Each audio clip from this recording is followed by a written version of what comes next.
Hi, welcome to our channel of IGNOU audiobooks, Indira Gandhi National Open University. School of Education, SOE, Certificate Programs. Postgraduate Certificate in Adult Education, MAE-001 Understanding Adult Education. Block-1 Development of Adult Education. Unit-1 Adult Education, the basic concept, terms, features, and objectives.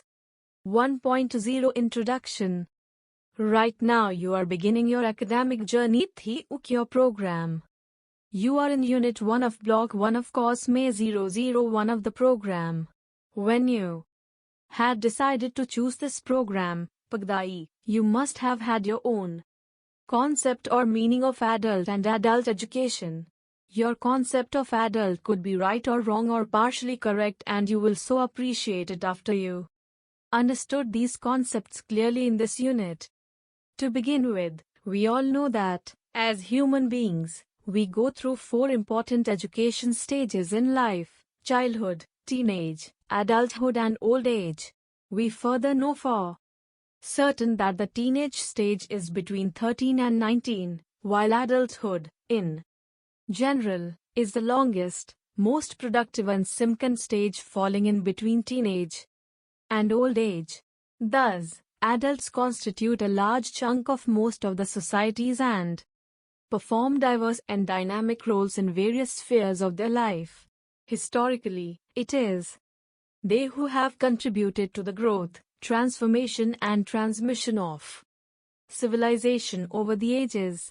It is all the result of their adult education, and hence adult education is as old as human civilization itself. Therefore, in simple terms, the entire education received by and spread over the adulthood of any individual is nothing but adult education. We are all adults with different levels of maturity, biologically, socially, economically, politically, culturally, morally, and so on. As adults, our place, role and contribution remains significant and dynamic in every sphere of life. Adult education, as an essential and integral part of overall education of an individual, is dynamic and begins with the onset of adulthood and is coextensive with the adult life of an individual. Thus, its forms, relevance, meaning, nature, objectives, functions, approaches, curriculum, duration, coverage, etc. keep on changing from time to time in a given society or country. The changing socio-cultural, geographic, economic, political, cultural, moral and other conditions determine its overall place and organization in a society. It is also important for you to know that although adult education, as an academic subject and as a field of specialization of the discipline of education, has emerged only recently, it has now established itself as a discipline and a profession in its own capacity. You will realize all this by the time you complete your journey through this program. In this unit, we will discuss in detail about adult education, its features, goals and objectives, relevant terms used in adult education and other related matters. 1.1 Objectives. After going through this unit, it is expected that you will be able to understand the concepts of adult and adult education, explain the meaning of different but relevant terms used in adult education, distinguish between and among different terms used in literacy and adult education, describe the need, significance and characteristic features of adult education, and state the goals and objectives of adult education. 1.2 Concept of adult education. You can understand the concept adult education better if you first understand the concept adult very clearly. We will therefore focus first on adult. In simple terms, we can define adult as a person who has attained physical, mental, emotional and social maturity or legal age for marriage, or for franchise or voting right. But can we say for certain that every person who has attained physical maturity only, or legal age of adulthood can be considered to be mature adult of that society or country? Or can we say at what age a person will definitely become an adult, in terms of maturity? The answer is no.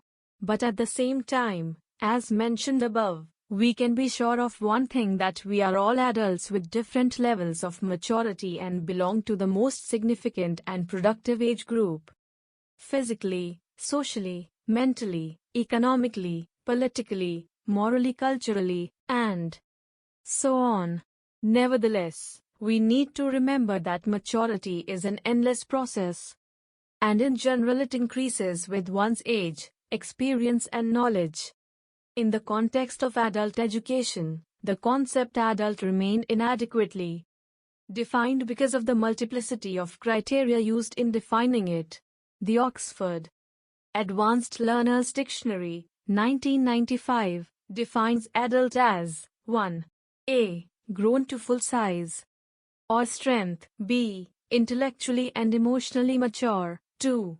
Legally old enough to vote, marry, etc. Various other definitions given by different adult educationists. Wiltshire, 1966, Cameron, 1969, Apps, 1979, Shingi, 1980, Knowles, 1980, Reggae, 1982, Jarvis, 1990, have also taken into account different criteria, often 2 or more, like age, legal or otherwise, experience and/or maturity, physical/biological, social, psychological, etc., citizenship with full rights and duties, and so on.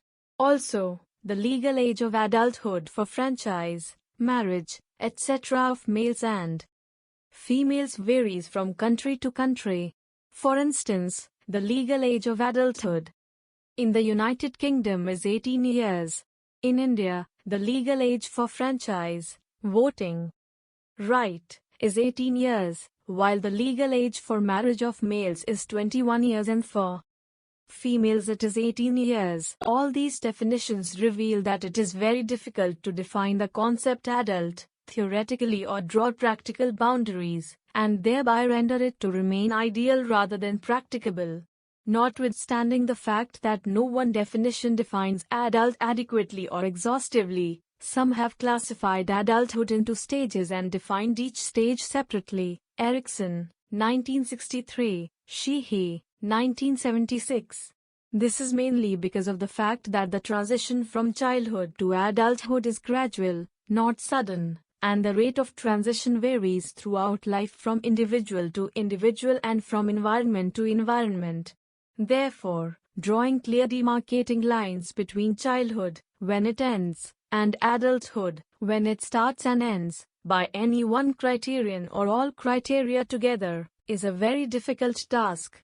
Thus, adulthood by itself is not definitive because of its continuous transition throughout life. In this context, we need to consider the question whether it is essential to have such distinction between child and adult as raised by Age, 1982, p.3. It is also important for us to recall some actions of a few children, wherein they reflect maturity of an adult, and some actions of some adults which reflect immaturity of a child. You can thus see child-man or man-child in terms of their maturity. But, Cybercoitus in Temptus, May 9, 2007, http://ask.metafilter.com/ draws one clear distinction between adults and juveniles. I think real adults take responsibility for and clean up their own messes, emotional, domestic, culinary, environmental, whatever, unless physically or mentally incapacitated. Juveniles, whatever their physical ages, make someone else clean up after them. Characteristics of an adult. At this juncture, we need to have a clear understanding of the diverse and comprehensive traits or characteristics by which a person can be called an adult. An adult, therefore, is a person who 1. Is of certain age, legal or otherwise, 2. is mature, physically, mentally, emotionally, intellectually and morally. 3. Is sensible and has the ability to act rationally and responsibly by understanding his/her own rights and limitations and of others. 4. Can exercise self-control or restrain oneself. Education. 5. Can focus with partial or full personal sacrifice on public cause of great importance. 6. Can make balanced choices in picking and choosing actions involving not only gains and pleasures, but also loss, danger and pains. 7. Owns up responsibility for his/her own actions. 8. Can get to be a kid, youth, adult or the old as and when required and continue to exist as adult. 9. Identifies one's own strengths and weaknesses. And 10. Acts and reacts with kindness, compassion and reason and with long-term perspective legal towards self-actualization. Reflection.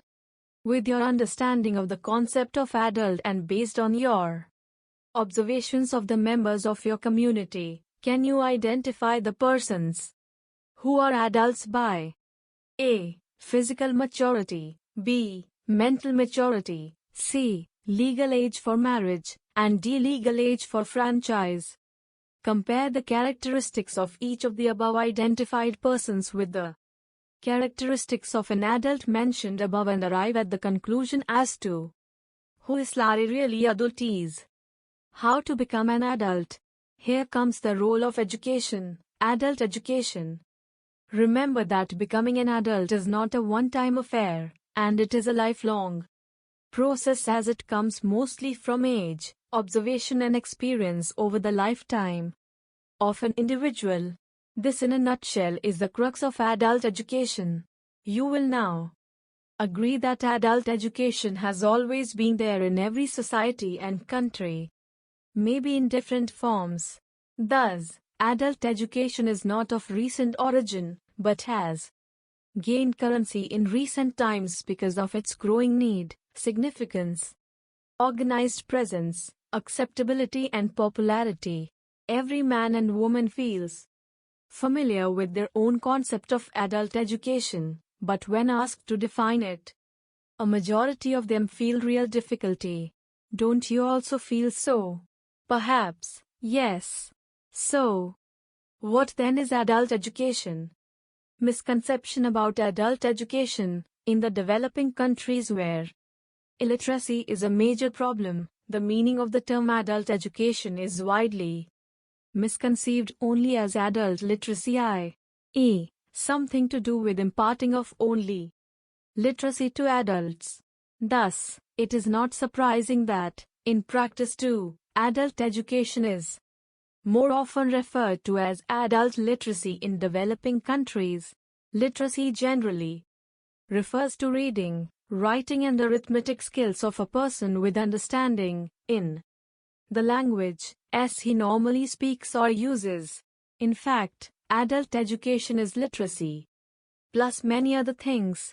It includes the development of functionality and awareness in relation to various different aspects of life.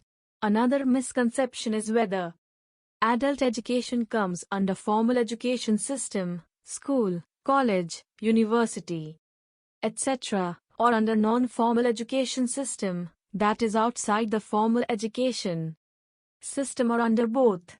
Surely, the scope of adult education is very wide and includes both the systems and more.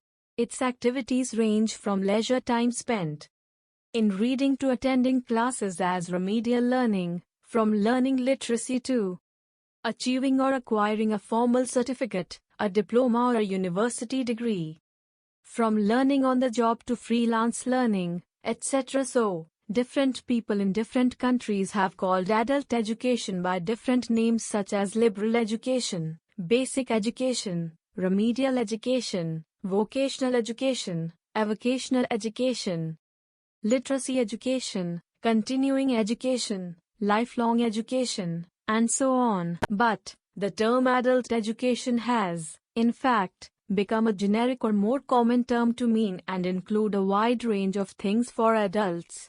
Nevertheless, adult education has currently came into wide use throughout the world, yet, the concept is among the most problematic ones in the field.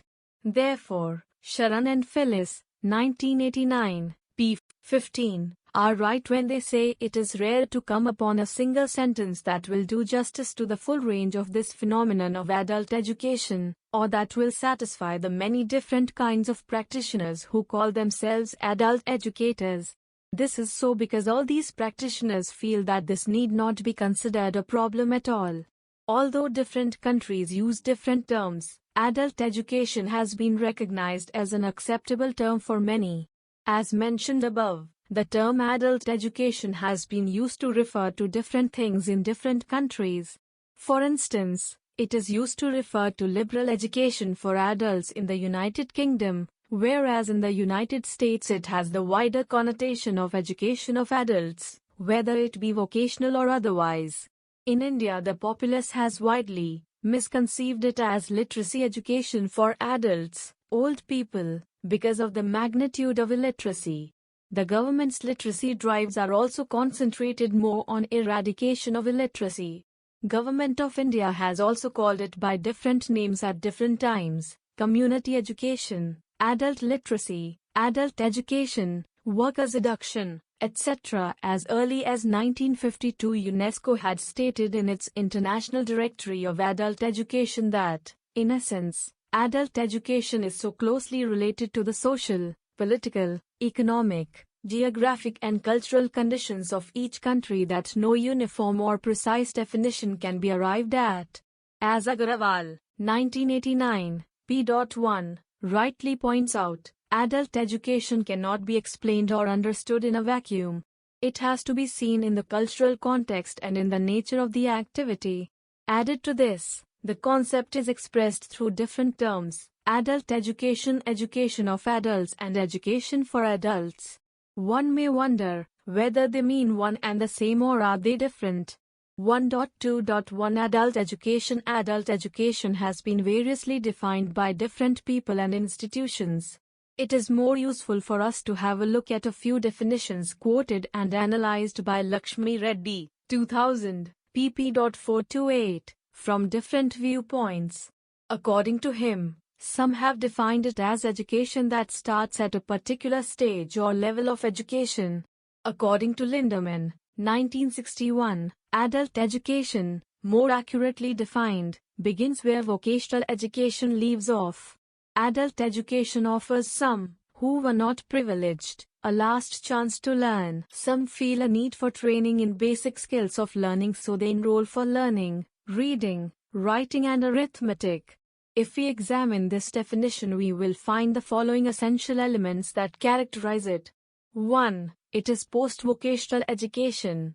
2. It is education for the deprived classes. 3. It is training in basic skills of learning, i.e., literacy. Some others have defined adult education by looking at it as a process.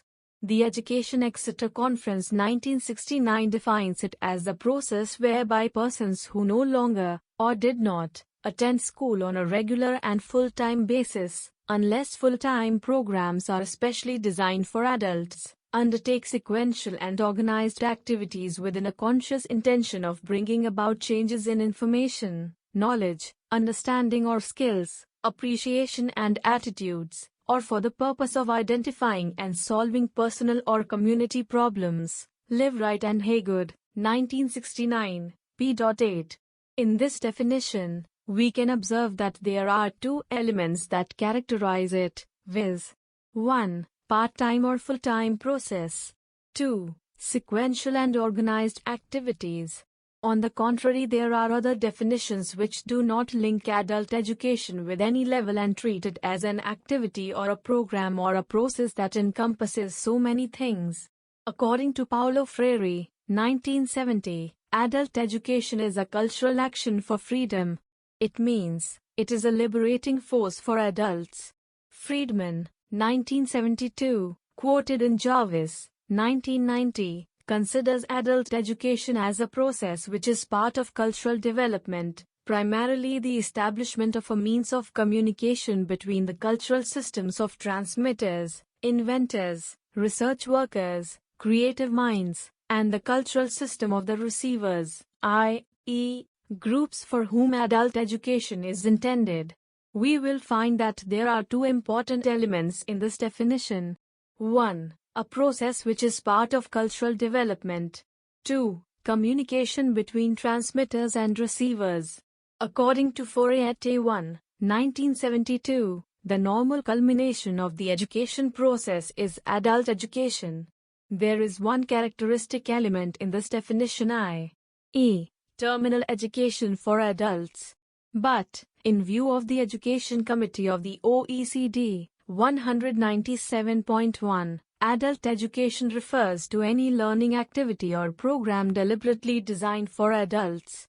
Its ambit is taken as spanning non-vocational, vocational, general, non-formal, and community education, and it is not restricted to any particular level. As we can see, this definition includes three essential elements. 1. All activities and programs for adults. 2. General, non-formal, vocational and non-vocational education. 3. Not restricted to any particular level. The General Conference of UNESCO, 1976, comprehensively defines adult education as the entire body of organized educational processes, whatever content, level and method, whether formal or otherwise, whether they prolong or replace initial education in schools, colleges and universities, as well as in apprenticeship, whereby persons regarded as adults by the society to which they belong develop their abilities, enrich their knowledge, improve their attitudes or behavior in the twofold perspective of full personal development and participation in balanced and independent social, economic and cultural development. We can very clearly notice the following essential elements in this definition. 1. It includes all organized educational processes. 2. It encompasses all content, levels and methods. 3. It includes formal or non-formal education for adults. 4. It prolongs or replaces initial education in schools, colleges and universities, and objectives. 5. It develops abilities, knowledge, attitudes and behaviors. And 6. It develops adults in twofold manner, full personal development and participation in development process. Adult education is also regarded as the provision of largely non-vocational education for people who have left school and are not formally registered for a college and university course leading to certification. Daytime or evening tuition may be provided by an extramural or extension department or a college or a university, or by other institutions such as trade unions or the Workers' Educational Association. It may take place in college or secondary school premises and may cover a wide range of cultural, recreational, community and sporting activities. Some writers have defined adult education by viewing it as a self or others-directed efforts aimed at finding solutions to certain problems. Self-directed in the sense that it is a voluntary, serious and frequently organized effort of adult individuals and groups to find, through educational means, information, attitudes, understanding and skills helpful in diagnosing and solving their vocational, personal, familial and civic problems. According to Sharma, 1984, pp. 15-16, adult education takes into itself both self-education, whereby a learner is responsible for management of his learning activities, and others-directed education, whereby a teacher, leader, media, or some other educational agent is primarily responsible for the management of learning. While recognizing this enlarged application of the term adult education, most writers limit their investigation to those activities of men and women who are guided and shaped for a definite period of time by the desire to learn. This definition is characterized by three essential elements. 1. Self-directed or others-directed. 2. guided by desire to learn and shaped to teach. 3. Problem solving. Kundu, 1986, p.16, states that adult education is a development-oriented education which can be planned and designed by others as well as the learners themselves. The adult learner, to a great extent, can ascertain regard to content, methodology, place and time of learning.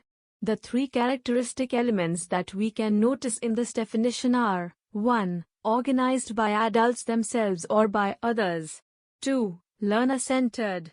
3. Development-oriented. In era, the Murphy Committee defined adult education as the provision and utilization of facilities whereby those who are no longer participants in the full-time school system may learn whatever they need to learn at any period of their lives. Adult education, thus, is the organized provision of learning situations to mature men and women with the purpose of enabling them to enlarge and to interpret their own living experience for solving their own and the community problems. De Caste, et al. 1989. In this definition, one can observe two approaches. 1. Cafeteria education, a choice-based provision and utilization of learning education situations. 2. Learning throughout life of mature people for solving their own and community problems. Thus, some of these definitions of adult education restrict it to mere provision of educational facilities out of which the learners pick and choose according to their needs, interests, etc., making for a cafeteria approach to education. If we go on to quote and analyze, we have many definitions offered by other adult educationists.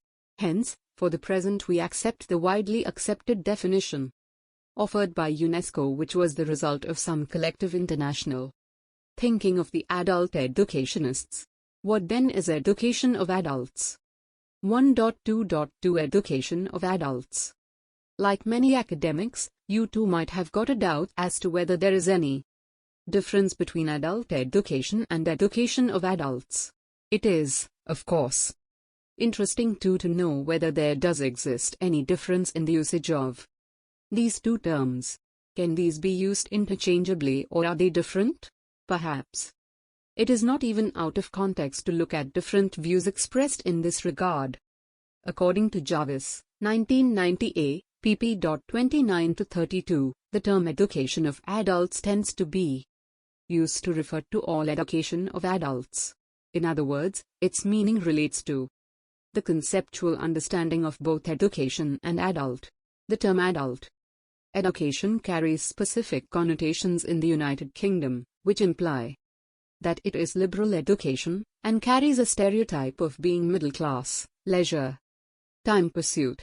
It must be recognized that the term adult education has a social definition as being a form of liberal education undertaken by those people who are regarded as adults. Therefore, it is more a social rather than a conceptual definition, and that is why it is important to distinguish between adult education and the education of adults. In this view, education of adults is wider than adult education. However, the definition of adult still complicates this discussion. Nevertheless, he ends up saying that what is called education of adults in the United Kingdom is synonymous to adult education in the United States. What then is education for adults? 1.23 Education for adults. According to De Leon, 1970, adult education includes all kinds of education for adults, in schools and out of school, formal and informal, full-time and part-time, for persons who no longer attend schools as well as for those who never attended a school, and so on. We can see through this definition that it is more precise, comprehensive and all-embracing. Ansari, 1996, p.56, views adult education as education for adults outside the formal system not leading to qualification, education for adults outside the formal system leading to qualification, and deliberate provision of education for adults within the formal system. According to Lakshmi Reddy, 2000, pp. 7-8, Adult education is part-time or full-time education for men and women of all ages, either organized by themselves or provided by schools, learning centers, or other agencies which enable them to improve their general or professional knowledge, skills and abilities by either continuing their education or resuming their initial or incomplete education of previous years. Adult education is, thus, usually more flexible in its structure than traditional, mandatory education. Adult education may offer credits towards higher education degrees or do not offer any degrees or credits. Its clientele include all those adults who have never been to school, who have dropped out of school or who are continuing their education in formal, non-formal and objectives vocational educational institutions of different kinds, or who are seeking employment or who are engaged in different occupations or professions. As Lakshmi Reddy, 2000, pp. 28-29, further puts it, though UNESCO's 1976 definition of adult education is widely accepted, the concept adult education 7, like the concept adult, has yet to have a universally accepted definition.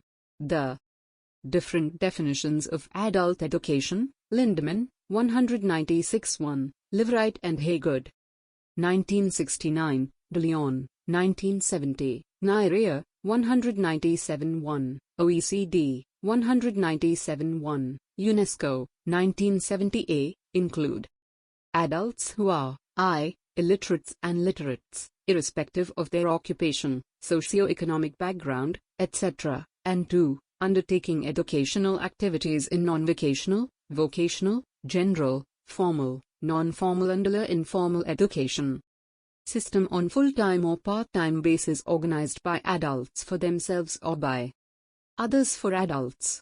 These definitions embrace education leading or not leading to degrees, certificates, etc., covering a wide range of subjects and activities. Most of these definitions are concerned with promotion of knowledge, skills, attitudes, capacities, etc. for the development and/or welfare of individuals, society and/or nation. However, there is no unanimity on definition of adult education, either from the viewpoint of class of its clientele, target groups, nature, aims, objectives, form, type, subjects, scope, stages or levels. Having looked at different views on definitions of adult education 7 and education of adults 7, we understand that though they are generic terms, they are used in different countries to include a wide variety of activities, experiences, efforts, approaches, processes and programs for adults, which cover different spheres of lives of different groups or cultural systems. They, therefore, reflect the differences in the historical, political, social and cultural conditions of different countries. But, we need to be very clear that whichever of these three terms, adult education, education of adults and education for adults, is used by anyone, in general it includes all kinds and forms of education for adults, i.e., for their growth, development, welfare and transformation. So, we should not have any confusion about these terms or about the distinction between and among these terms, as they are used interchangeably by different people in different countries, either inadvertently or intentionally to mean one and the same. In this course material also, hereafter, use of any one of these three terms wherever used means one and the same, unless it is specifically mentioned otherwise. 1.3 Relevant terms explained. In this section we will focus our discussion on some terms and concepts related to adult education. This would help you in dispelling misunderstanding or any confusion you have about them. However, our discussion does not go into the details of the origin and growth of these terms and concepts, as it is mainly meant to familiarize you with these terms and concepts and the difference, if any, between them. 1.3.1 Fundamental education. It is the responsibility of the parents, society and the state to see that all human beings in a modern society acquire or achieve a certain minimum level of education. This is generally called elementary education and offered to the individuals during their childhood, starting with their formal schooling. In reality, due to some reason or the other, Many individuals either get deprived of the opportunity to have access to formal school, or after access to it they may fail to acquire the desired level of elementary education. In such a case, it is more the state's responsibility to provide them with remedial opportunities/measures in their later years or adult life to promote in them this elementary education as remedial education. Such education is called, by UNESCO, fundamental education. Fundamental education is preparation of children or adults who have not had an opportunity for traditional formal schooling, for effective participation in community life through instructions in basic facts and skills as of literacy, agriculture, dwelling, health and hygiene and citizenship and so on. 1.3.2 Formal, non-formal and informal education. Hartnett, 1972, p.14, and Coombs 8A1, 1973, p.10, define formal education as the hierarchically structured, chronologically graded education system running from primary school through the university and including, in addition to general academic studies, a variety of specialized programs and institutions for full-time professional education and training. Non-formal education, as the name itself indicates, is education without formalities or with relaxed formalities. It refers to education which reduces or 16 relaxes formalities and rigidities with the purpose of avoiding hindrances in making education more accessible to different kinds and types of learners. In other words, non-formal education, as implied by the term, is supposed to be available outside the formal or conventional system with enhanced access to many learners, while Hartnett, Op. Cit. calls it non-traditional education and defines it as a set of learning experiences free of time and space limitations. Coombs 8A1, Op. Cit. call it non-formal education and define it as any organized educational activity outside the established formal system, whether operating separately or as an important feature of some broader activity that is intended to serve identifiable learning clientele and learning objectives. To clarify this definition further, the same authors distinguished non-formal education from informal education. They define formal education as the truly lifelong process, whereby every individual acquires attitudes, values, skills and knowledge from daily experience and the educative influences and resources in his or her environment, from family and neighbors, from work and play, from the market place, the library, and the mass media. However, Radcliffe and Coletta, 1989, p.60, state that in practice no hard lines of demarcation exist between formal, non-formal and informal education, while many activities may be perceived as falling exclusively into one category alone, many share aspects of two or all of them.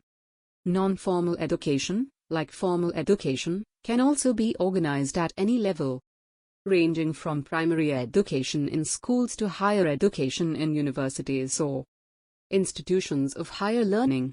It can be offered by existing formal institutions, by relaxing the formalities, or by establishing specialized structures or institutions outside these institutions. You are, perhaps, aware of institutes of correspondence courses, directorates of distance education in conventional universities, and open school, state open universities, state resource centers for adult education, and so on outside the formal system. All these are examples, and part, of non-formal education system in India. Of course, the Open University is the more current term coined to refer to an institution providing higher education in more open, flexible or non-formal manner through the distance mode. 1.3.3 Schooling.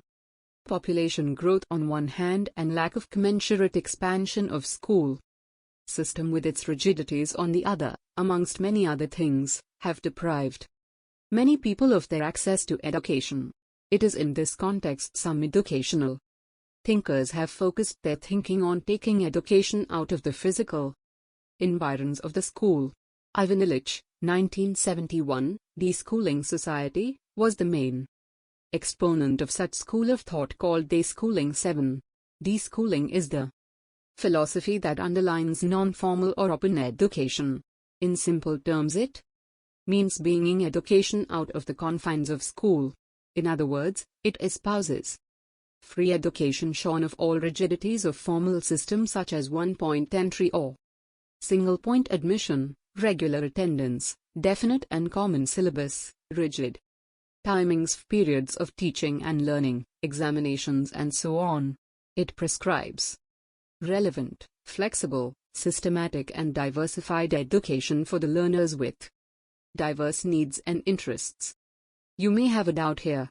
What is the difference between non-formal education, open education and deschooling? In fact, these terms are synonymous and espouse the same philosophy. Open learning for education emphasizes openness of learning for educational opportunities. Non-formal education emphasizes freeing of education from all the formalities, rigidities, while Deschooling 7 emphasizes on bringing education outside the physical environs of the schools, which in broad education sense includes all the educational institutions. 1.3.4 Lifelong education. In its broadest sense, lifelong education includes all processes by which an individual acquires formal, non-formal and informal education continually or continuously throughout adulthood, for necessary career development and valuable personal enrichment. It is far from being limited to the period of attendance at a school for education and learning. It extends throughout life, includes all skills and branches of knowledge, uses all possible means and gives the opportunity to all people for full development of their personality. Lifelong education is the provision and utilization of educational experiences throughout a person's life. It implies learning throughout life and, therefore, denotes an overall scheme aimed both at restructuring the existing education system and at developing the entire educational potential inside and outside the education system. Its rationale is in part the same as that for adult education, except that it intrinsically involves a radical reform of organization, form and content of all other phases of education, and also implies a greater recognition of the educational functions of non-educational agencies. The UNESCO report Learning to Be, 4A et al., 1972, is the leading policy document on lifelong education. It contains a coherent philosophy developed about man, education and society to which the idea of lifelong learning was related. It adopts as optimistic view of education to change society. Eagerness to learn. Libido sine is deeply rooted in human nature, and once external obstacles are removed, it will provide the necessary motivation for lifelong learning. The society of the future will be a learning society. The culture of future society will be scientific humanism. Every individual must be in a position to keep learning throughout life. The idea of lifelong education is the keystone of the learning society. Lifelong education will be the master concept for educational policies in the years to come for both developed and developing countries. Lifelong education in the fullest sense of the term means that business, industrial and agricultural firms will have extensive educational functions. There appear to be two approaches to lifelong education in contemporary literature. One that stretches initial education to what is termed further education, and the other that stretches the concept even forward throughout life using the concept of continuing education. It thus stretches from initial education to further education to continuing education. It is a process that begins in childhood and continues throughout life. It includes formal, informal and non-formal education received by the individual. The educational and learning processes in which children, young people and adults of all ages are involved in the course of their lives, in whatever form, should be considered as a whole constituting into lifelong education. UNESCO, 1976. Lifelong education is the concept that education is not a once-for-all experience confined to the initial cycle of full-time education commenced in childhood, but a process that must continue throughout life. Life itself is a continuous learning process, but each person also needs specific opportunities for further and new education, both vocational and general, throughout life.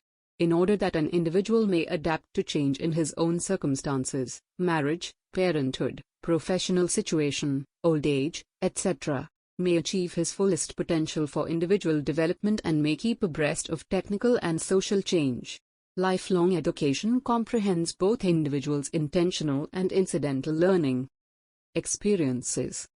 Dave, 1976, p. 34, regards lifelong education as a process of accomplishing personal, social and professional development throughout the lifespan of individuals in order to enhance the quality of life of both individuals and their collectives. It includes formal, non-formal and informal patterns of learning throughout the life cycle of an individual for the concise and continuous enhancement of the quality of life of his own and that of his society. According to Jarvis, 1990, p. 35, lifelong education is any planned series of incidents having a humanistic basis directed towards the participants' learning and understanding that may occur at any stage in the lifespan. Reviewing certain approaches and underlying philosophies, he expresses that lifelong education is a concept and an idea which remains rather meaningless unless it is actually implemented. Report to UNESCO of the International Commission on Education for the 21st Century, The Laws, 1996, reiterates the role of education in personal and social development, particularly in the context of globalization. It proposes learning to know, learning to do, learning to live together, and learning to be as the four pillars, the foundations, of education which can tap all the hidden talents of every person in any society. It emphasizes that such lifelong learning will be one of the keys to meeting the challenges of the 21st century. What then is education permanente? It is, in fact, a French term for lifelong education. French law specifies that higher education must be open to former students as well as mature students who have not previously had the opportunity of higher education, even if they do not have necessary entrance qualifications, i.e., through a system of lifelong education. It implies that the education system needs to be remade to meet people's lifelong but discontinuous needs, which might recur in personal, social, academic or vocational life. In this sense, lifelong education means the same as recurrent education. Let us look at the concept of recurrent education. 1.3.5 Recurrent education. Recurrent education and its affiliated concepts have been the most debated educational issues. They have been presented as the panacea of all the ills of ailing educational systems and of old ideas. Recurrent education has been called the first new idea in education in this century.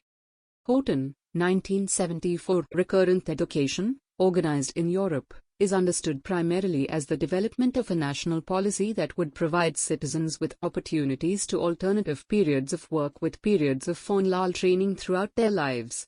In general, the learning experiences are to be related to goals.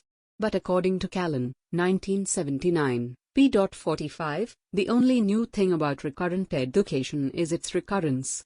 The concept of recurrent education has been launched as an alternative strategy in 1968, first by Olof Palme, at that time Swedish Minister of Education, in his address to the Conference of European Ministers of Education held at Versailles, and later in many Organization of Economic Company Operation and Development, OECD, reports. There is some argument about the definition of the term recurrent education. Education, which is perhaps summarized by the following rather tautologous suggestions: that recurrent education is the distribution of education over the lifespan of the individual in a recurring way. OECD, 1973, p. 7. This means lifelong education is nothing but recurrent education over the lifespan, interspersed with work and or leisure. However, this is a little broader than the earlier definition proposed by OECD that recurrent education is formal and preferably full-time education for adults who want to resume their education, interrupted earlier for a variety of reasons. Jarvis, 1990, p.40. Does it mean second chance formal education to those deprived of education? According to Cullen, 1990, pp.45-6, there are two major risks that have to be avoided in writing on definitions and distinctions in the field. The first relates to the temptation to see distinctions where there are none or where they are irrelevant to educational policy and practice. Much of the literature about the issues ignores the distinctions between recurrent, permanent, and lifelong education and even treats the terms as interchangeable. The second risk that must be avoided is that of reconstructing history. One of the most significant features of recurrent education is that the individual is regarded as having a right to a specified amount of formal education during his lifetime, and that this need not all be completed during the formative years within the period of initial education. It is also regarded as a radical, moral strategy for lifelong education. Unlike continuing education, which appears to occur in piecemeal manner in response to expressed or perceived needs, etc., recurrent educationists regard their approach to be a comprehensive alternative strategy for what are at present three unrelated sectors: a. Conventional post-literacy educational system, b. On-the-job training of all kinds, and c. Adult education. OECD, 1973, p.25 quoted in Jarvis, 1990 p.41. Recurrent education is the organization of lifelong education into periods of systematic study alternating with extended periods of other activity, e.g., work or leisure. Policy instruments of recurrent education fall into two categories: educational and non-educational. The educational strategies are to some extent elaborated. It is stressed that the introduction of recurrent education must be part of a wider policy for educational change in which all types and levels are carefully coordinated. Recurrent education will necessitate reforms in curricula and structure, both at the compulsory and post-compulsory levels. It also implies bringing upper secondary and post-secondary education together into one flexible and integrated system. The non-educational measures include financing policies, educational leave and measures on the labor market and inside industry, as well as impact on transport, housing, medical care and culture. Cullen, 1979, pp.49. 52. According to Jarvis, 1990, p.35-44, recurrent education has two major strands of philosophy: a more radical one that regards it as a strategy for the reform of the whole educational system, and the other, perhaps also a conservative stand, is less ambitious in its claims, preferring rather to regard it as a reformist approach to implementing lifelong education. There is, therefore, a marked difference in the philosophy of the two stands, and yet they both recognize that while education may not be coterminous with initial education, it should be lifelong, a right that all people should receive, and that sufficient provision should be made for them to do so. He raises three major questions. To what extent is continuing education conceptually different from lifelong education? Is continuing education actually synonymous with further education? What is the relationship between continuing and recurrent education? And objectives. Here, we feel it necessary to understand the concepts further education and continuing education, at least to see through the substance in the above questions raised above by Jarvis. 1st March 2006 Further Education.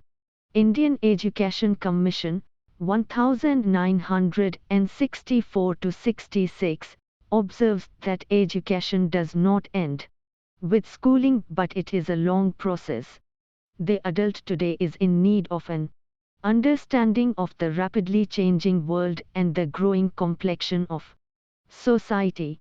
Even those who have the most sophisticated education must continue to learn, or else the alternative is face obsolescence.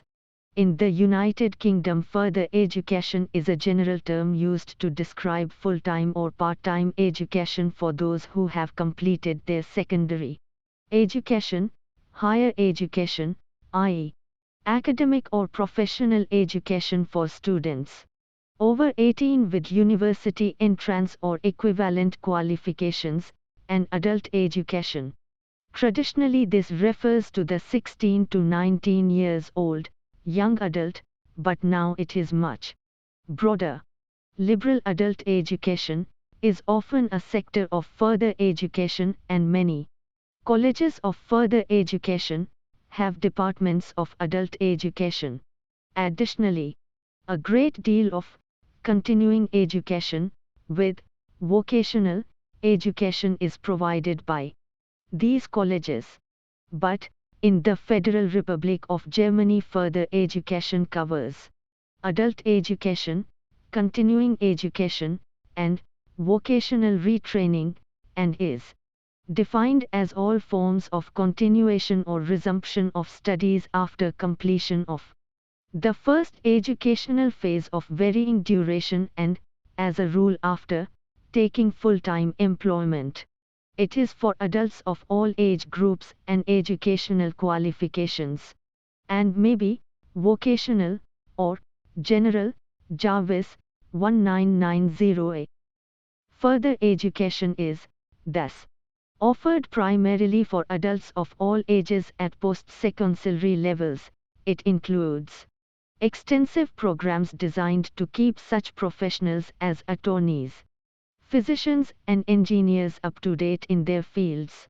It also includes many varieties of degree programs designed especially for adults, career counseling and counseling for career change services, and programs of non-credit courses.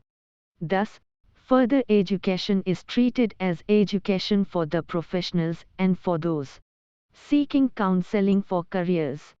Let us now see how further education is different from continuing education. 1st March 2007 Continuing Education. We note that knowledge is not stagnant and constant, it is ever growing, expanding, exploding, and multiplying. All individuals, whether literate or illiterate, student or teacher, employer, employee or unemployed, require endless education throughout life in order to keep abreast of new knowledge for their survival, growth, and development. At the present rate of growth in knowledge, it is calculated that knowledge doubles every 5 years. This necessitates constant learning on the part of an individual to keep himself up to date in his field or the developments in general. Venables, 1976, p. 19, defines continuing education as inclusive of all learning opportunities which can be taken up after full-time, compulsory schooling has ceased. They can be full-time or part-time and will include both vocational and non-vocational study. According to Legge, 1982, p.8, continuing education seems to have reference to some kind of retraining when needed, for example, in a new job. It certainly presupposes that some education has gone before. Presumably initial education, which has first to be completed. According to these definitions, it is clear that continuing education starts after certain level of schooling, while lifelong education is broader as it subsumes continuing education. Continuing education includes those learning opportunities that are taken up After full-time schooling has ended, or those learning opportunities that are taken up after the completion of initial education. It is, in fact, an all-embracing term, and it has assumed currency in the 1980s although continuing professional education 7 is also employed in the case of post-basic vocational education 7. The German Education Council define it as the continuation or resumption of organized learning after the completion of an initial educational phase of varying length 7, Jarvis, 1990a. Continuing education is education offered to or undertaken by persons who have completed the cycle of full-time education in childhood. It is a synonym of adult education. It is a term used in the United States to denote the entire range of elementary, secondary and post-secondary educational opportunities offered by public and private agencies, whereby participants of any age engage in academic, vocational, leisure time and personal development activities. DA 1992, p. 13. Mandatory continuing education is the practice by which members of a profession are compelled to attend continuing professional education 7 in order to retain the license to practice. Usually the profession stipulates the extent of their obligation, e.g., at least one refresher course 7 every 5 years. In America, a large number of professions are introducing mandatory continuing education, and in some states it is required to register to practice in that state.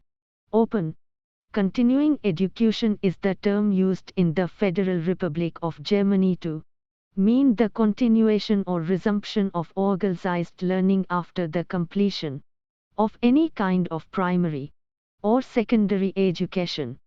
This definition is very close to that of continuing education in the United Kingdom, although in practice in Germany this term appears to be closer to initial adult education. In India and in the United Kingdom, departments or centers of adult and continuing education exist in different universities. What then does the term adult and continuing education 7 denote? Is it different from adult education and continuing education? In fact, it is a fusion of the two terms, adult education 7 and continuing education. It is an attempt to end the historic division between adult liberal education 7 and vocational education in the United Kingdom, and to illustrate that both are about the education of adults. Conceptually this is valid, but it was seen by some as a sign that liberal adult education had little future. Jarvis, 1990a. Is there any difference between lifelong education, further education and continuing education? According to Jarvis, 1990, pp. 36-7, lifelong education makes no distinction between initial and post-initial education, whereas continuing education refers only to the later part of lifelong education and is only one branch of education. Continuing education, however, is not the same as further education for a number of reasons. Further education is post-compulsory but not necessarily post-initial. Further education tends to imply a specific level of study, whereas continuing education does not. Further education is usually pre-vocational, vocational or academic, while conceptually continuing education need 20 to not be directed towards any course assessment or award. While technological advancements have come to the aid of policy makers and promoters of education for all, the adults with ability to study on their own or independently are the most benefited ones. There are now different modes of education that have interface with technology. Let us discuss a few such current concepts of adult education, which are the results of technological interface. 1st March 2008 Correspondence education. Correspondence education can be said to be one of the earliest and institutionalized means of providing distance education. Learning materials prepared by a few trained subject experts are supplied to the learners by post for reading, alongside giving them some reading and writing assignments to develop in them the feel of formal school classroom atmosphere. Contact classes programs are conducted at some convenient places where the learners and the instructors come together for face-to-face personal interaction. At the end of the course, examinations are conducted and certificates, degrees, or diplomas are awarded to successful candidates. Correspondence education, a form of education organized through the written education medium, began in Britain as early as 1840. Pitman started teaching shorthand through correspondence in England towards the end of the 19th century.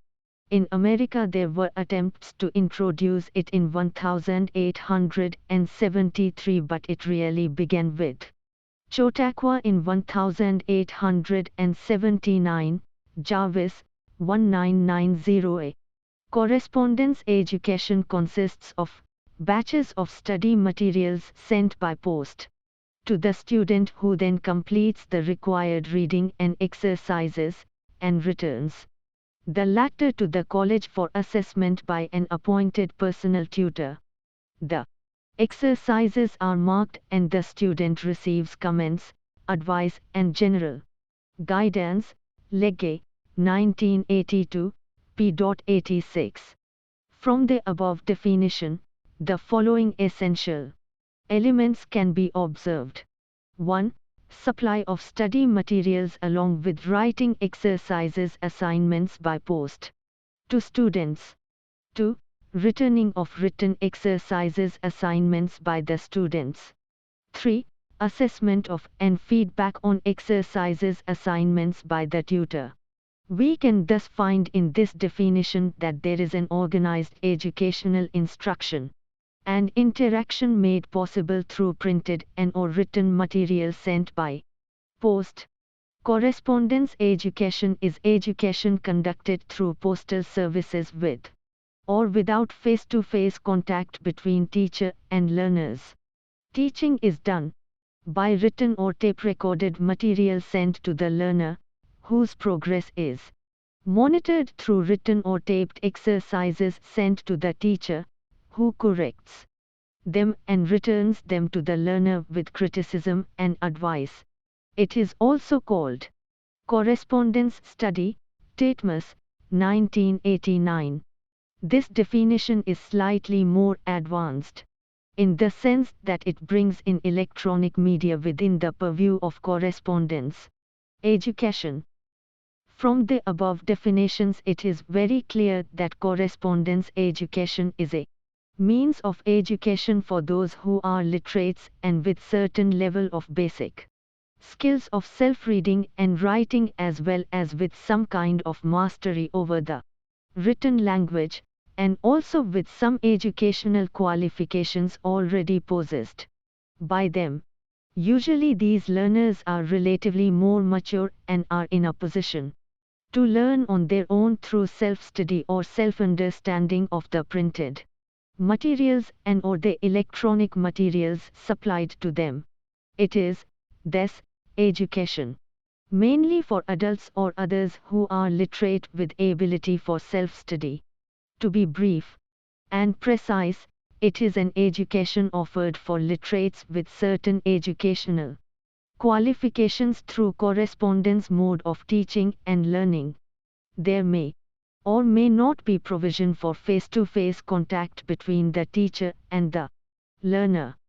1st March 2009 Distance education.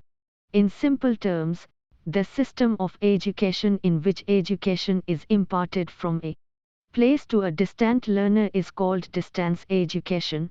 The institutionalized education offered by or received from the correspondence distance education institutions and open universities falls under distance education. Now, let us look at some of the definitions of distance education for clarity and better understanding about it, and also of the subtle differences, if any, between correspondence education and distance education.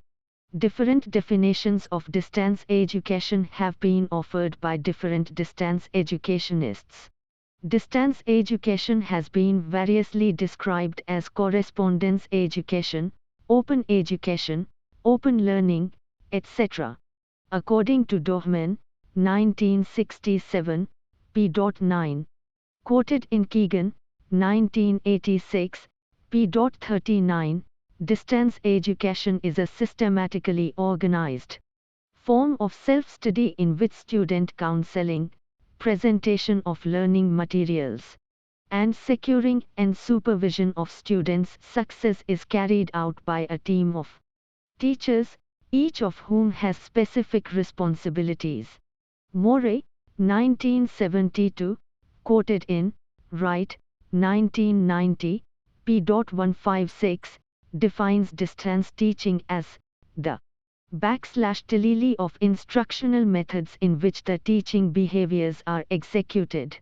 AP, LN-IOII the learning behaviors, including those which in a contiguous situative W-T, LH, IB2 CRL owned in the learner's presence, so that communication between the teacher and the learner must be facilitated by print, electronic, mechanical or audio /ISIS. According to him, transactional distance is a function of two variables called dialogue, which describes the extent to which the learner and educator are able to respond to each other, and structure L, which measures an educational program's responsiveness to Leimer's individual needs. Combining dialogue and structure, he developed 4 types of distance teaching programs. I. Programs with no dialogue and no structure, DS. 2. Programs with no dialogue but with structure, D+S. 3. Programs with dialogue and /structure, plus D+S. And 4. Programs with dialogue and no structure, plus DS. Plus D and plus S represent dialogue and structure respectively, and D and S represent no dialogue and no structure. But, according to Bodh, et al. 1, 1980, distance between the teacher and learner is not merely geographical and educational but psychological as well. It is a transactional distance in the relationship of the two partners in the educational enterprise. Bora, 1990, pp. 7-8, opines that distance is not to be seen as a poor relation or distant cousin of the formal system. It is a system of non-formal education in its own right. It has its own philosophy, its own goals and its own methodology. If the formal system has served the society fruitfully, so does the system of distance education hope to do so. It does not compete with the formal system, but supplements it. It caters to those sections of society which, either being located in far-flung remote areas or because of economic compulsions, cannot take advantage of the formal system. It also provides another opportunity to those members of the community who have had to discontinue their education at one point or the other because of any reason whatsoever. It provides the support, services, guidance and counseling, and libraries through study centers. This definition is, perhaps, more general in nature, and its approach is based on philosophical point of view. According to Peters, D 973 p.206 quoted in Keegan, 1986, p.41, Distance Teaching 1. Education is a method of imparting knowledge, skills and attitudes which is rationalized by the application of division of labor and organizational principles, as well as by the extensive use of technological media, especially for the purpose of reproducing high-quality teaching materials, which makes it possible to instruct great numbers of students at the same time wherever they live. It is an industrialized form of teaching and learning. In this context, you can compare this definition with IGNOU as an educational industry so that you can better understand and appreciate this definition. You can engage your fellow student as well in this discussion whenever you find a chance to meet them. Ardus, 1975, defines distance education as a method of teaching in which the teacher bears the responsibility of imparting knowledge and skills to a student who does not receive instructions orally, but who studies in a place and at a distance determined by his individual circumstances. According to Homburg, 1977, distance education include various forms of study at all levels which are not under the continuous, immediate supervision of tutors present with their students in lecture rooms or on the premises. Nevertheless, the distance education method benefits from the planning, guidance and tuition of a tutorial organization. Distance education is a means of providing learning experiences for students through the use of self-instructional materials and access to educational resources, the use of which is largely determined by the student and which allow the student, for the most part, to choose the time, place and circumstances of learning. Gao, 1981, p.10. Keegan, 1986, p.49, describes distance education as a form of education. Charak tensed by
The quasi-permanent separation of teacher and learner throughout the length of the learning process. This distinguishes it from conventional face-to-face education. The influence of an educational organization both in the planning and preparation of learning materials and in the provision of student support services. This distinguishes it from private study and teach yourself programs. The use of technological media, print, audio, video or computer to unite teacher and learner and carry the content of the course. The provision of two-way communication so that the student may benefit from or even initiate dialogue. This distinguishes it from other uses of technology in education, and the quasi-permanent absence of the learning group throughout the length of the learning process so that people are usually taught as individuals and not in groups, with the possibility of occasional meetings for both didactic and socialization purposes. Though we may feel difficulty to call it a definition, his, Keegan's, above description of distance education is very comprehensive and includes all the essential elements that characterize distance education. He further points out that it is important to be able to say whether distance education is to be regarded the same as or different from university without walls, extramural studies, experiential learning, off-campus education, open learning, extended campus, etc. The term distance education has now become a generic term for forms of education in which the teachers and students are separated by geographical distance and communication is through correspondence or other forms of technology, e.g., satellite, computer, electronic mail, etc. The distance and open education interface with interactive technology is a major advance in the provision of part-time higher education for adults. It provides open access to higher education and has no formal entry requirements. It aims at utilizing multimedia resources for enhancing access to education. The latest among the distance teaching institutions of higher education are the Open Universities. You being a student of IGNOU, a national open university in India, it is of some interest to you in this context to know that the first university to engage in distance teaching was the University of Queensland in Australia, which began its distance education programs in 191. In the 1950s, the University of New England in Armidale, Australia has included within its charter a distance education remit. This later has become the model upon which some other universities have developed. Thus, the developments in distance education led to the establishment of a more evolved or advanced institution for adult education called Open University. There is a real sense in which the Open University in the United Kingdom acted as a catalyst in the formation of these institutions, with many of them being founded in the 1970s and 1980s. Throughout the world there has been a remarkable development of these universities, all offering various degree programs.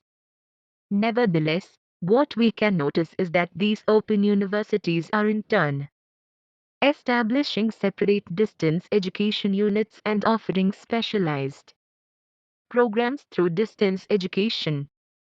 You may be further aware that there are directorate schools of distance education established even in the conventional universities. It would be meaningful and contextual for you to understand the concept of open education learning and distinguish it from distance education. 1st March 2010 Open Learning Education. Open learning is the title given to more flexible methods of study, and teaching, in which there is openness in access, content, delivery system and assessment. There are colleges or provider-based systems in which learners attend centers, local-based systems with flexi-study and support, but the learning is undertaken in the learners' homes, and distance learning systems, Jarvis 19908.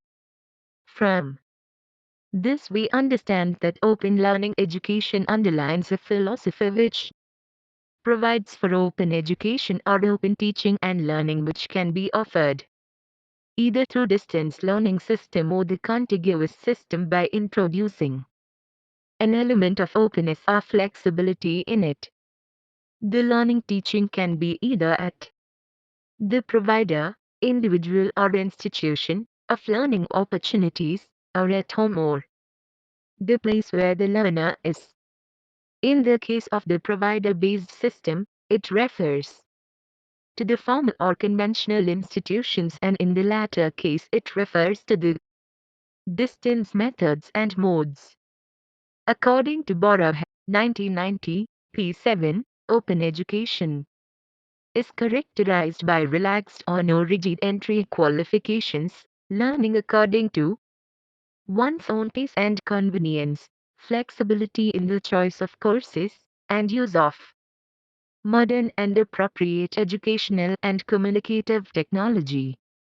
It means open learning education can be offered either through distance learning systems or the contiguous system by introducing an element of openness or flexibility.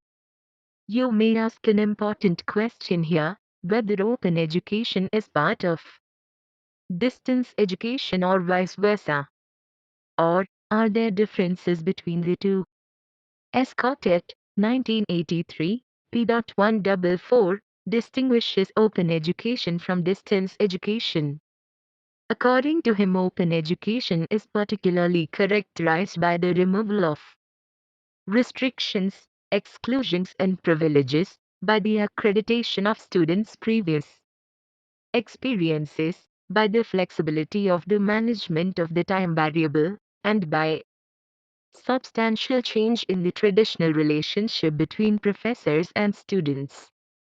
On the other hand, distance education is a modality which provides education without the necessity of regular class participation, where the individual is responsible for his own learning. 1.4 Some specific terms used in adult education. You may recall that in section 1.2 above, we have defined the term literacy in our attempt to define adult education. As you move on further into the subject of discipline of adult education, you will come across many different terms related to literacy. We will, however, confine our discussion here to some specific terms that you may come across very commonly in the literature of adult education. 1.41 Literacy, literate, illiterate, numerate and enumerate. As we have discussed in section 1.2, adult education in developing countries has often concentrated on promotion of literacy, amongst other things. The Oxford Advanced Learners Dictionary, 1995, defines literacy as ability to read and write. Definitions of literacy given by Loibach, 1971 p.536, Baumert, 1978. p.125, IGNOU, 1982, pl. Directorate of Adult Education, 1992, p.29, commonly refer to reading, writing and counting or arithmetic skills of a person with understanding in the language he normally speaks or uses. So, there is not much hesitation for many to accept that a literate is one who has the ability to read, write and compute, with understanding in one's language. And an illiterate is one who does not have the ability to read, write and compute. It does not stop there. We also find terms numerate and learner elt based on the term 1, literate. A person who can use paper and pen to pencil includes \8. And slate pencil for arithmetic purposes is called numetric, and the one who cannot do so and solely depend on mental oral calculations is called an enlightenment. Carrere et al., 1985, Graham and Alica, 199 1. A vegetable vendor who is an illiterate but has good ability to do mental calculations in dealing with his customers is a perfect example of an enumerate. 1st April 2002 Functional literacy, functionality and literacy diversity. Having understood literate and illiterate, you need to remember the fact that all literates may not be functional literates, i.e., not able to use literacy in their living and working conditions. Functional illiterate is one who has not acquired the basic skills in reading, writing and arithmetic and, thus, is unable to participate actively in those activities within society which require such skills. DA, 1992. Some are good in using their literacy skills and some are not good, or bad, in using them. Perhaps, in view of this, Lakshmi Reddy, 2000, p.31, introduces the terms illiterate and well-literate as synonymous to the terms functional illiterate and functional literate, respectively. In simple terms, literacy that is functional can be called functional literacy. Functional literacy has also been defined in various ways. The final report of the World Conference of Education Ministers on the Eradication of Illiteracy, organized by UNESCO in Tehran in 1965, UNESCO, 1976, quoted in Street John Hunter 1987, p.25, contains the following statement which can be considered as its official definition of functional literacy.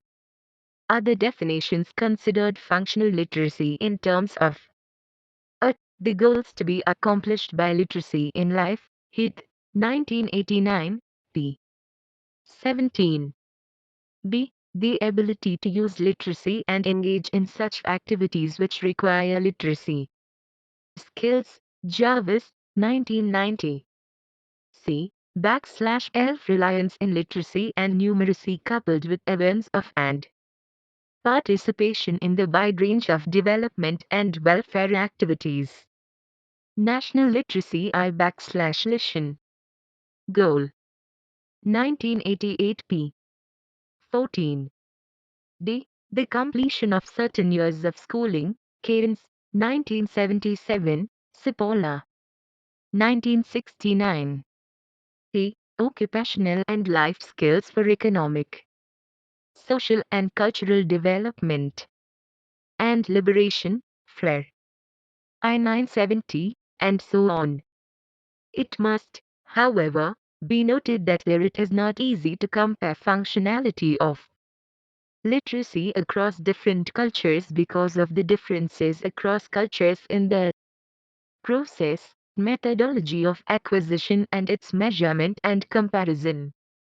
Hence, Resnick, 1977, has rightly noticed that the concepts of literacy and criteria for its achievement have varied significantly over time, place and populace. Notwithstanding the above, serious attempts have been made to distinguish literacy from functional literacy.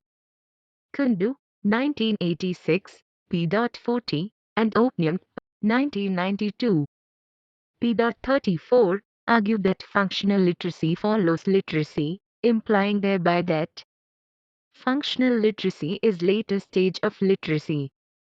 The World Conference of Education Ministers held in 1965 used functional literacy for designating second form of literacy.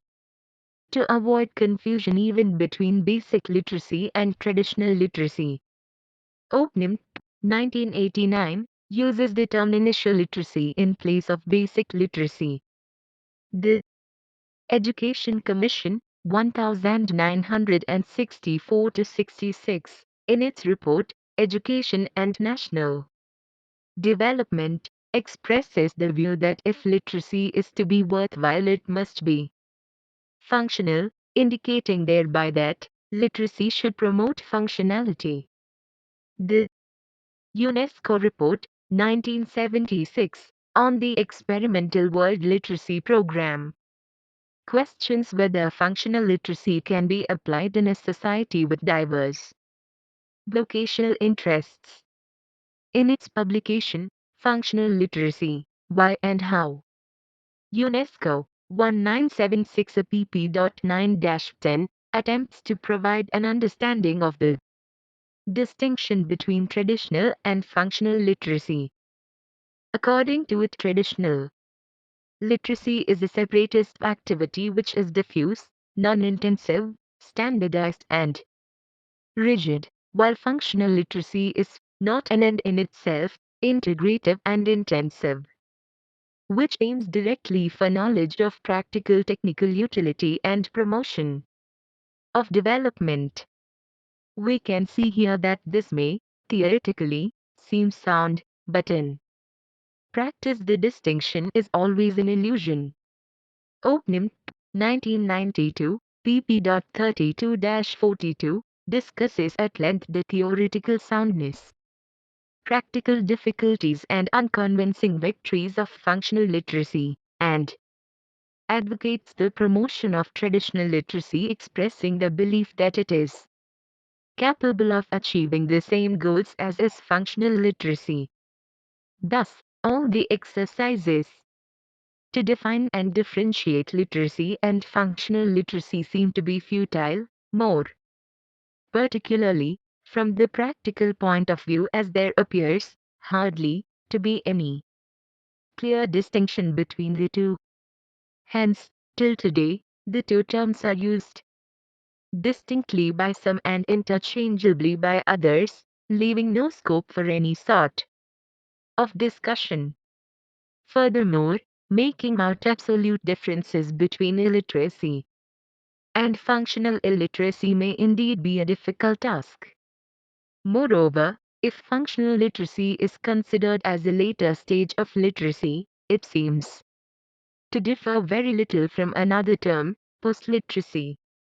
One of the working groups during the first International Orientation Seminar held at Nairobi from 16 to 27 August 1982, David L. 1985, p.320, defined post-literacy as an integrating learning process to assist literates to retain, improve and apply their basic knowledge, attitudes and skills for the satisfaction of their basic needs, and to permit them to continue education through a self-directed process for improvement of their quality of life, personal and societal. By comparing this with the definitions of functional literacy, one may struggle in vain to differentiate between the two terms because both functional literacy and post-literacy stress integrating and applying learning for improving quality of life. Recent literature on literacy lists many types of literacy diversity, such as computer literacy, legal literacy, visual literacy, information literacy, communication literacy, scientific literacy, social literacy, multicultural literacy, global literacy, etc. used in different contexts. You will learn about them if you start discussing with others or reading some material related to these concepts. 1st April 2003 Pedagogy, Andragogy and Humanagogy. You will find the word pedagogy commonly used in the literature of education.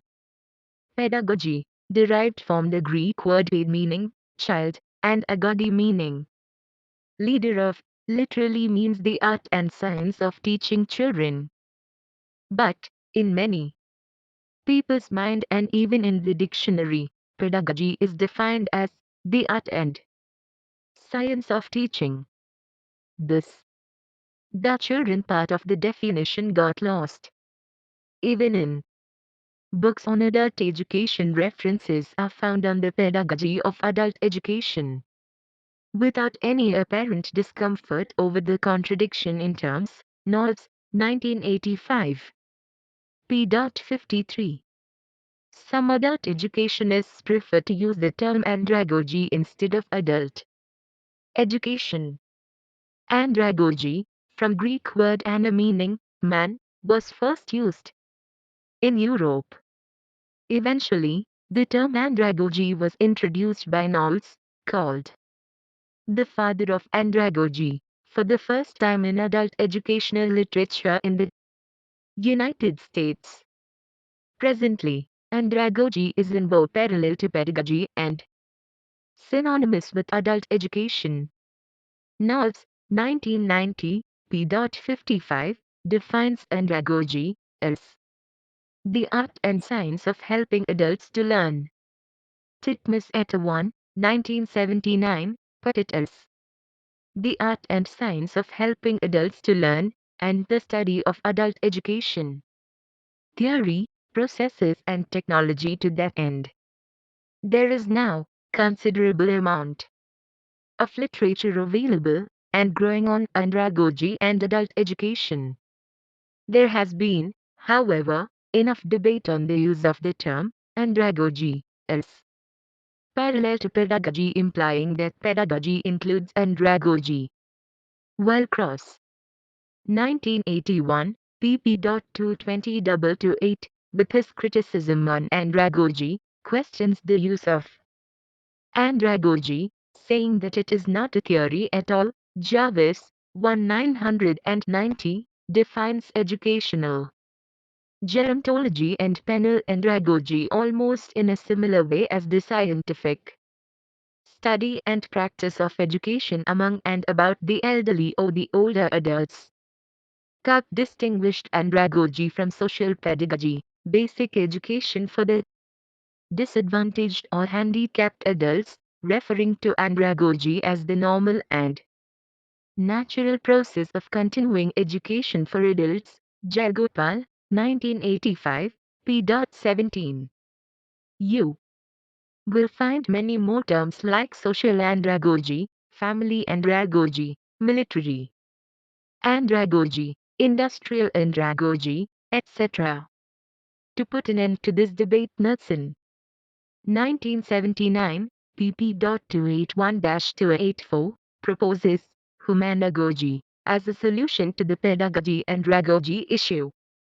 If we accept this, from the growing literature and practice we can say that humanagogy encompasses child education, pedagogy, adult education, andragogy, special education, social pedagogy, andragogy, education of the old-aged, educational gerontology, etc., as its divisions. All this is to suggest you that the growing literature is presumably an indication of pace of conceptual development in the field of adult education. 1.5 Significance, nature and characteristics of adult education. Having understood the concept of adult education, some related terms and some specific terms used in adult education, you are perhaps now in a better position to appreciate the significance of adult education and also understand its characteristic features. 1.5 1. Significance. Adult education is a sine qua non that is absolutely necessary for survival of adults of all age groups in modern society. Illiteracy, poverty, ignorance, population growth, advancements in science and technology, ever-growing knowledge, developmental pursuits of individuals, communities, societies and nations have been creating an increasing demand for adult education. It is very essential to address the diverse issues and problems in different spheres of life: social, economic, cultural, political, environmental, health, developmental, etc.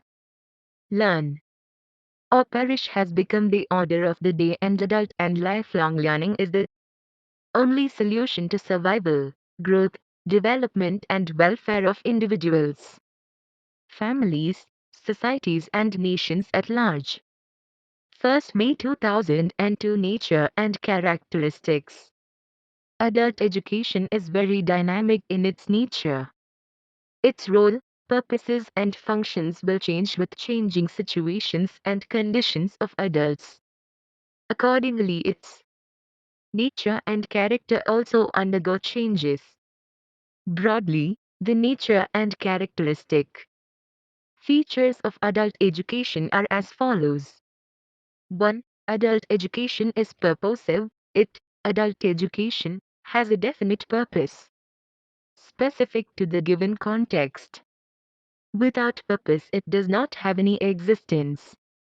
2. It is community specific. Adult education is community based and assumes great significance in particular context, and it need not be equally relevant to other communities in similar contexts.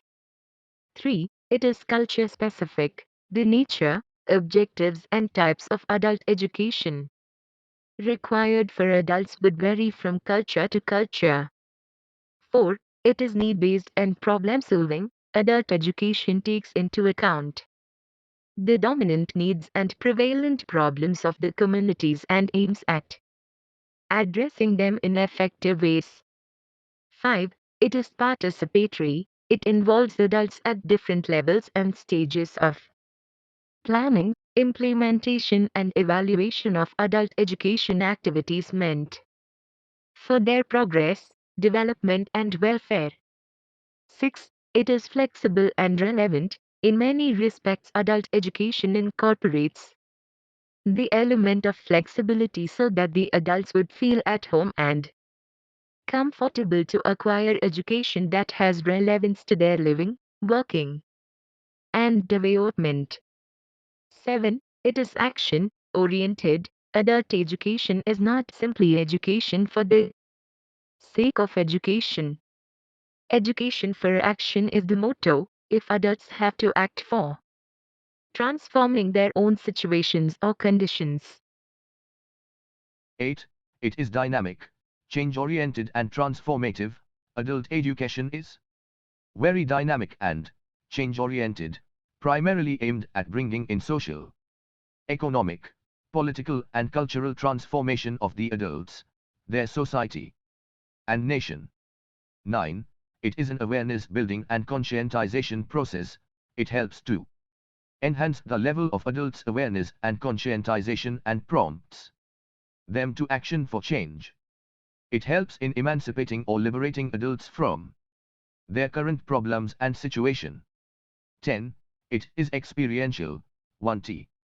K basically conceived and offered taking into account the experiences of adults.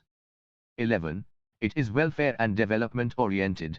It promotes rational and informed decision with a view to promote the welfare and development, social, economic, political and cultural, of individuals, groups, society and nation.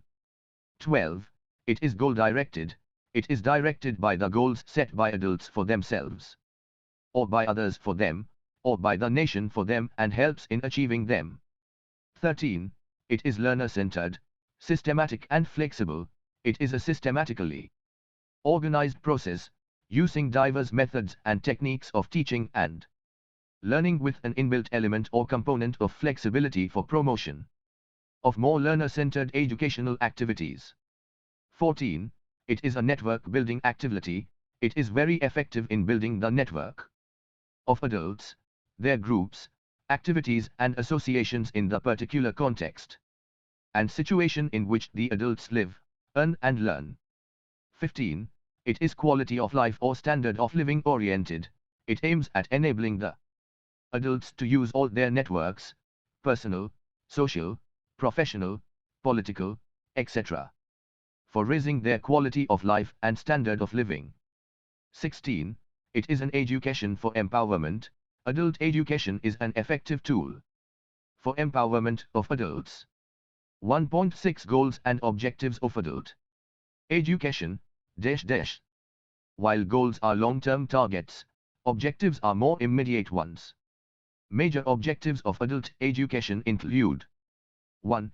Imparting literacy of diverse types.